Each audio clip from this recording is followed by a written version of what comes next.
So we've kind of discussed a little bit about the body Jesus was in after he was resurrected. I've talked about how his spirit went back to the God who gave it, just like everybody else's spirit. Just like he said when he was being put to death, Father, into your hands I entrust my spirit. And then God gave that spirit a body.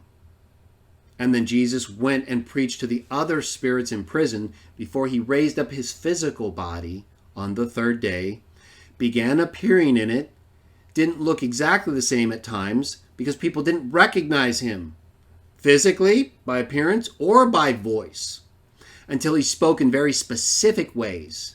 In Mary's case, the way he said her name, even though she viewed him standing there and heard him talking in other ways. And then in Mark, we're told specifically he appeared in another form. So what form does he have today? Is he still in a physical form? Like Trinitarians say, he still has his resurrected body. It's just glorified and that it will never die. But it's still a physical body. Is that true? No, that's not true. Let's take a look at 1 Corinthians 15. According to the book of Hebrews, Jesus gave his body to the Father in sacrifice. His physical body. It was offered in sacrifice. So let's talk about what kind of body he actually has then. We know he appeared in his physical body on earth because we read about it several times. And it's in fulfillment of the text from Psalm 16:10 that he would not have his flesh, or his flesh would be in security, and he would not see corruption in the fleshly sense in Hades. So he raised up that body, appeared to the disciples, then returned to the Father, and sat at his right hand. Did he return to the Father and sit at his right hand in the very same body in which he died and that he raised up after 3 days? Again, no. The Bible says clearly no. And let's read how that's the case in 1 Corinthians 15. We'll read verses 35 through 50. There's a whole section in Paul's letter about this very subject. And yet Trinitarians are ongoingly confused. They can't make sense of anything related to Jesus, it seems. Yet they believe so strongly in him. Yet they can't understand his argument in John 10 about being a son of God and therefore also a God. They don't understand or accept that he was raised a life-giving spirit like we're going to read about right here.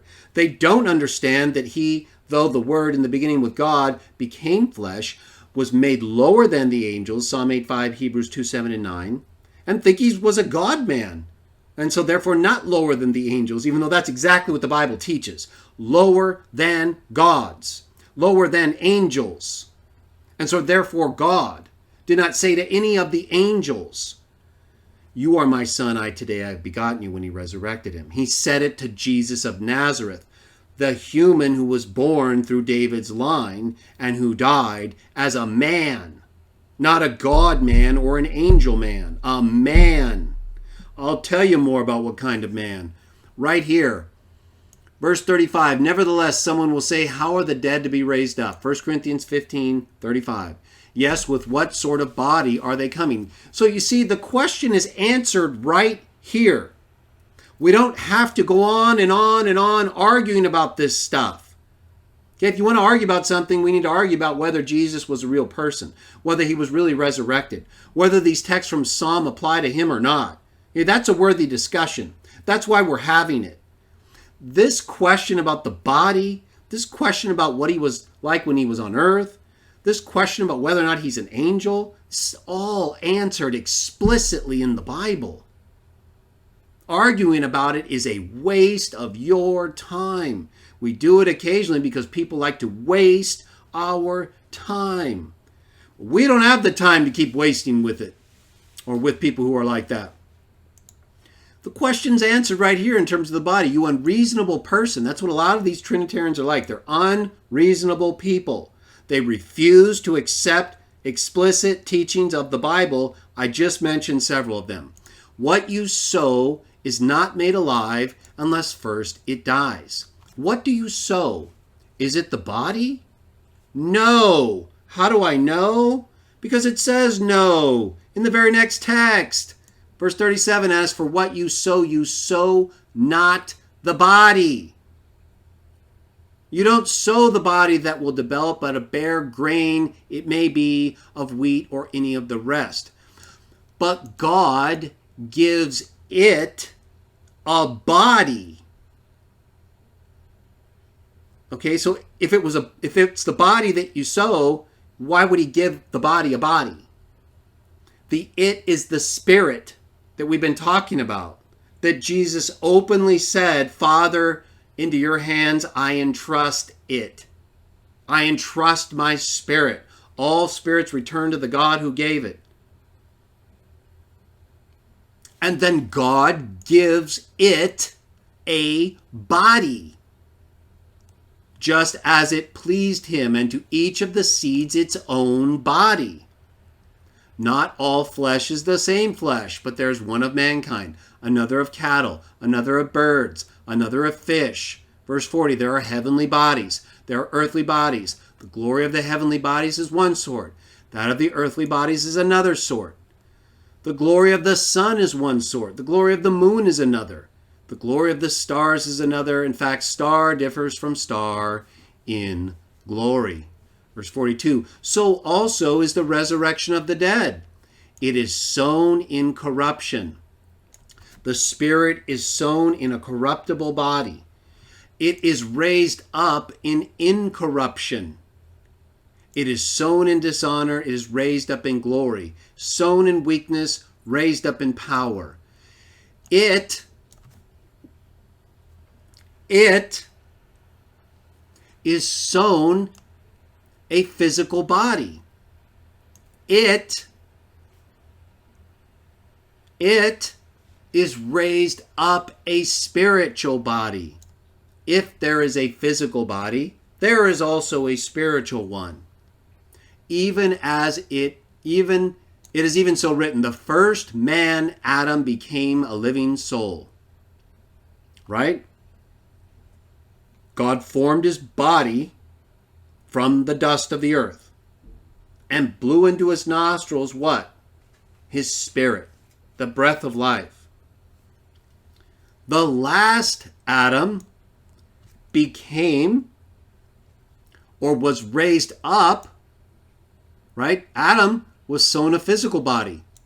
The spirit, right? The breath of life that was blown into the dust that formed his body.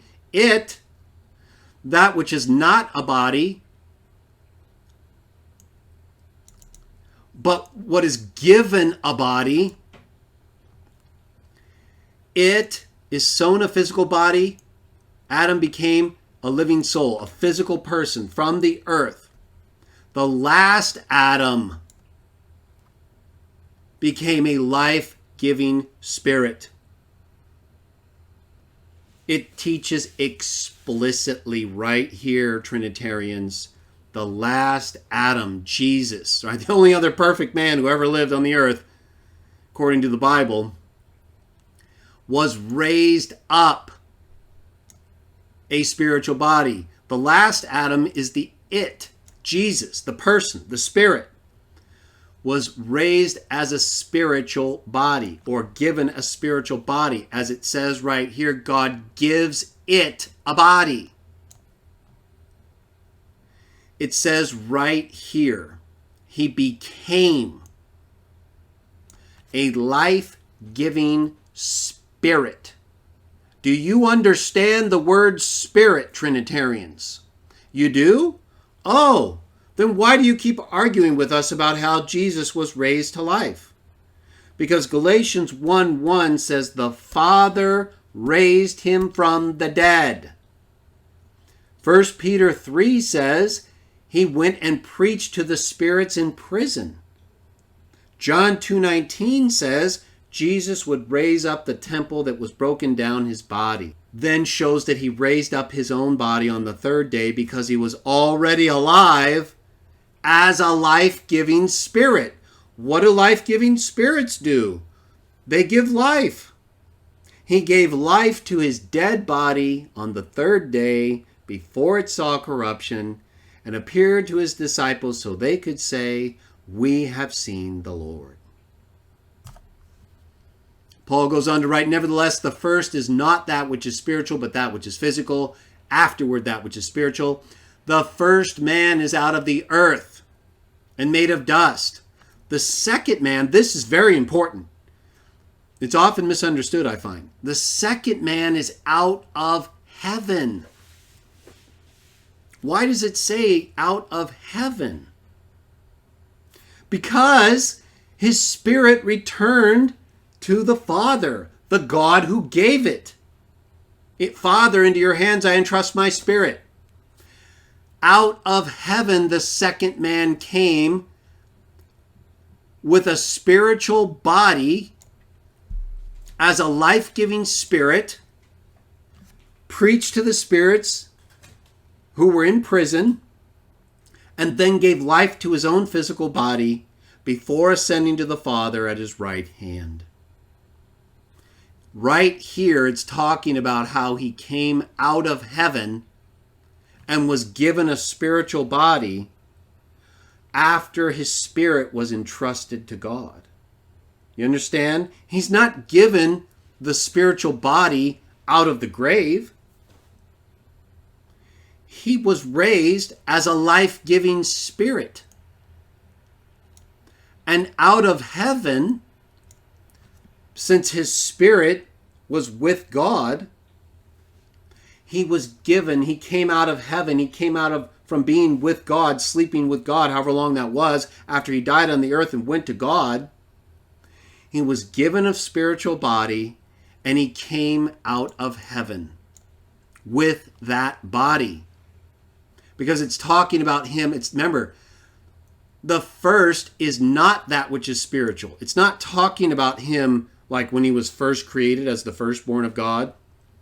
Begat, created, same thing, Proverbs 8. I've talked about it numerous times. I have a whole series going on it. Firstborn means beginning of one's generative power. We've talked about it, whole show about it. First is not that which is spiritual, right? So they're talking about the order of the resurrection. First, there's the physical body that dies, right? It talked about right here how you sow a bare grain, it may be of wheat or any of the rest, but God gives it a body, just like he gave Adam a body. It's sown in corruption. In our case, after Adam, of course, sinned. Sown in dishonor, sown in weakness, sown a physical body. It's raised up. Again, we're talking about resurrection stuff. Raised up a spiritual body that comes out of heaven. Because the spirits are with God in heaven. What does 1 Thessalonians 4 say? Those sleeping with him, God will bring with him when Jesus descends with the voice of an archangel, which can only mean he's an archangel, if not the archangel Michael. No matter what, he's an archangel because he has the voice of an archangel, Trinitarians. You understand? Voice of the archangel? Archangel? Oh, okay. So let's never argue about that again. It's over. Done. Finished. Trinity is not taught in the Bible. Jesus as an archangel or the archangel is taught in the Bible. Do you believe the Bible? We believe the Bible. So why don't we unite around what's taught in the Bible? Leave your later stuff for other people to argue about. We're done with that stuff. Same with the resurrection. It's all in the Bible. We don't need your dual nature teaching just so you can try to get out of text like the Father is greater than I, because you can't understand that Jesus is the last Adam man, made lower than the angels. Not a God man, not an angel man, a man, perfect man, that was given a physical body as a man through Mary and then raised up. Trinitarians, raised up as a spirit, a life-giving spirit. Okay? Right there, explicitly states he was raised as a spirit, given a spirit body, and then came out of heaven with that body to preach to other spirits, according to 1 Peter 3, and then as the life-giving spirit, gave life to his own body on the third day before it saw corruption. Yes, his voice is like a trumpet, according to the comments that I'm reading, because he has the trumpet.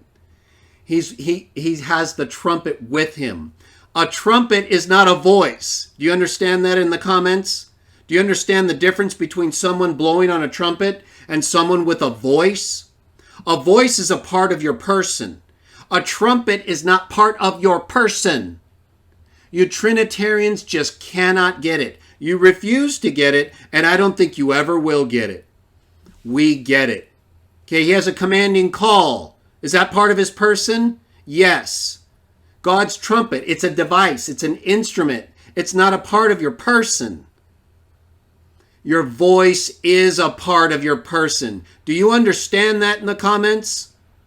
Then why are you asking such a ridiculous question?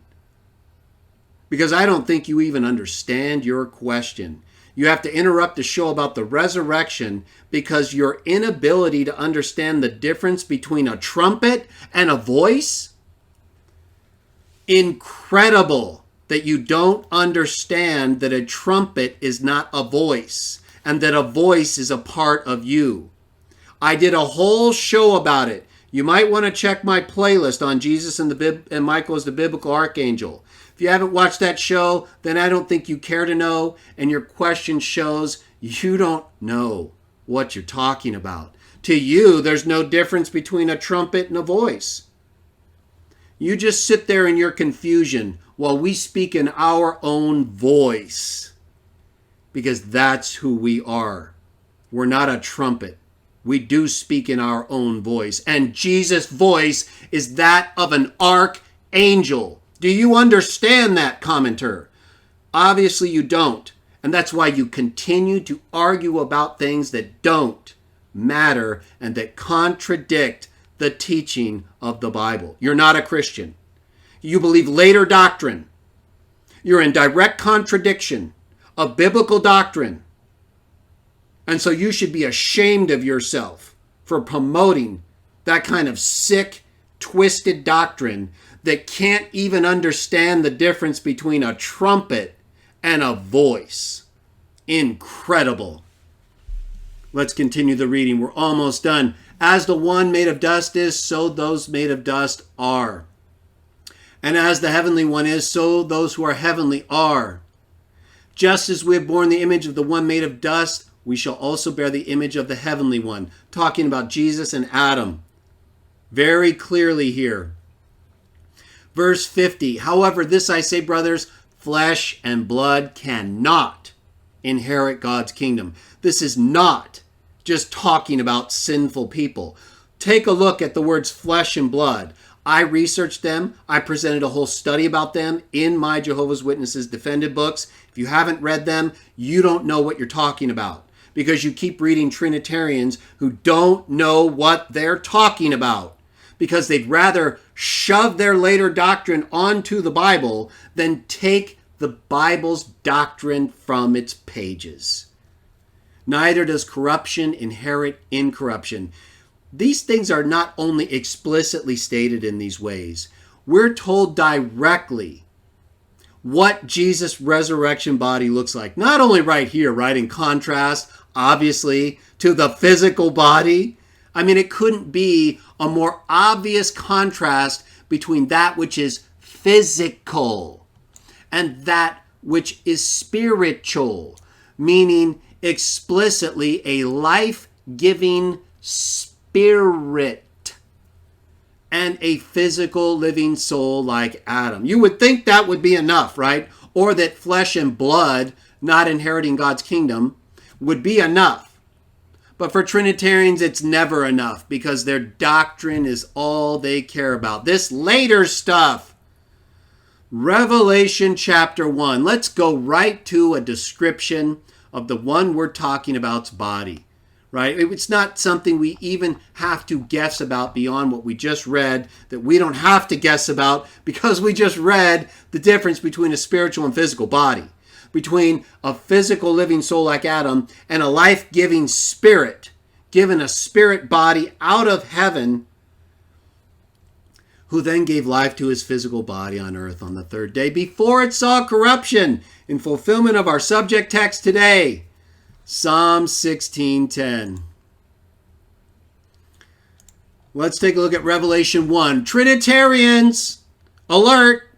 Important text alert to you Trinitarians who don't understand the Bible, who think Jesus still has his resurrection body, his physical body, his body with the actual wound marks in it body, in heaven. Alert! Very important text here in addition to what we just read. Revelation 1. 10 through 16. If you don't get it after these texts, you're not going to, okay? So stop arguing with us and just go your way and believe what you want, because you're not going to change. If the Bible isn't enough for you, then why pretend you believe the Bible as if it's enough for you? Revelation 1. 10 through 16. By inspiration I came to be in the Lord's day. I heard behind me a strong voice like that of a trumpet. Trinitarian or other person in the comments who doesn't understand the difference between a voice and a trumpet? What's the voice of the risen Jesus like? It's like a trumpet. Yes, in 1 Thessalonians 4, he has the trumpet that raises the dead, his commanding call, his own voice. It's figurative. Unless in 1 Thessalonians 4 there is an actual spiritual trumpet, but that's not a voice. But his voice is like a trumpet. His voice is that of the archangel. It says that explicitly. It doesn't say like an archangel in 1 Thessalonians 4. It says with the voice of an archangel, with a commanding call. That's the voice that he uses to call the dead to rise. John 5. The voice of the Son. They will hear the voice of the Son of Man, and those who have given heed will live. That's the voice of the archangel in 1 Thessalonians 4. The voice of the angel of great counsel, according to the messianic text of Isaiah 9:6 in the Septuagint, translating the Hebrew text, which was used by the early church all the time, over and over again, until they began to misidentify and misinterpret the meaning of the term angel, because it doesn't fit with their later doctrine. Just like you're doing right here. When you deny the biblical doctrine, in verse 11, this voice like a trumpet, he's not raising the dead here, right? So it's not the trumpet in the spiritual sense in which it may exist according to 1 Thessalonians 4. But his voice is nevertheless like a trumpet, and so that could be the meaning of 1 Thessalonians 4. But it'd make no sense if he was God to say his voice is like an archangel. He is the archangel, or an archangel if you believe there's more than one. But according to the Bible, unless you want to consider Jesus another one in addition to Michael, who was the angel guiding the Israelites in disputing with Moses' body, that's identified as Jesus in the letter of Jude and in Paul. Again, I go through it all in my series on Jesus and Michael as the biblical archangel. That voice in his resurrected state says, what you see, write in a scroll and send to the 7 congregations in Ephesus and in Smyrna and in Pergamum and in Thyatira and Sardis and in Philadelphia and in Laodicea. I turned to see the voice that was speaking with me. And having turned, I saw 7 golden lampstands. And in the midst of the lampstands, someone like a son of man, just like Daniel 7, clothed with a garment that reached down to his feet and girded at the breast with a golden girdle.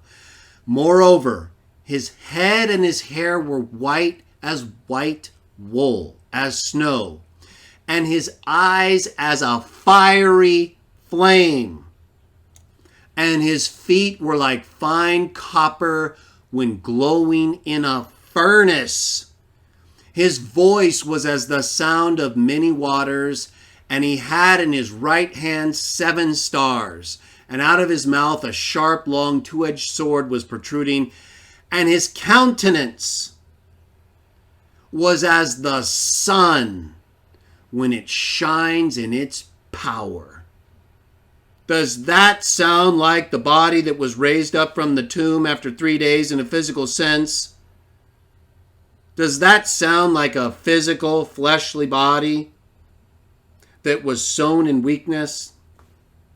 No, it doesn't at all. It sounds like a body that God gave to the Spirit that was entrusted to him, that then came out of heaven to us all, appeared to Paul as a bright flashing light. You know what else it sounds like? Another being described for us in the book of Daniel, chapter 10. Let's go there for our final text. Daniel chapter 10, verses 4 through 6. And there it states, "And on the 24th day of the first month, while I myself happened to be on the bank of the great river that is Hiddekel, I also proceeded to raise my eyes and see, and there was a certain man clothed in linen, with his hips girded with gold of Uphaz, and his body,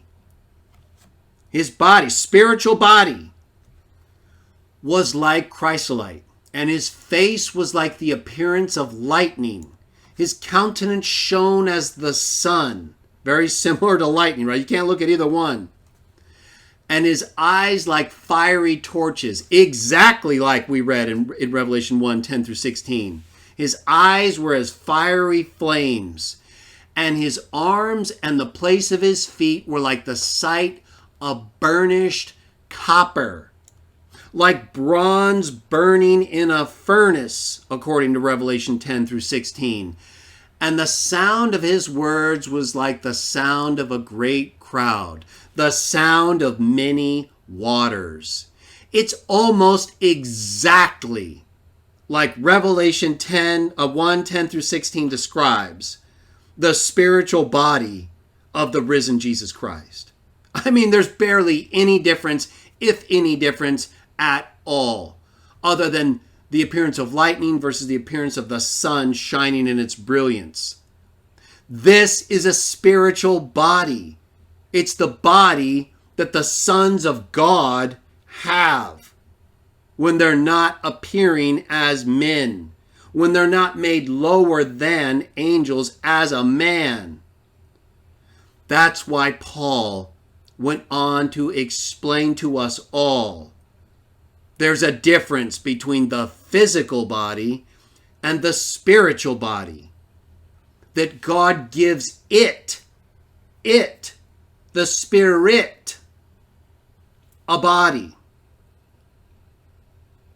that in Jesus' case came out of heaven from being with the Father to preach to the spirits who are in prison, 1 Peter 3, and then as the life-giving spirit, 1 Corinthians 15:45, raised up his own physical body, John 2:19, and appeared in it and other bodies, other forms, to convince people that he had been raised, according to the scriptures, before his body saw corruption.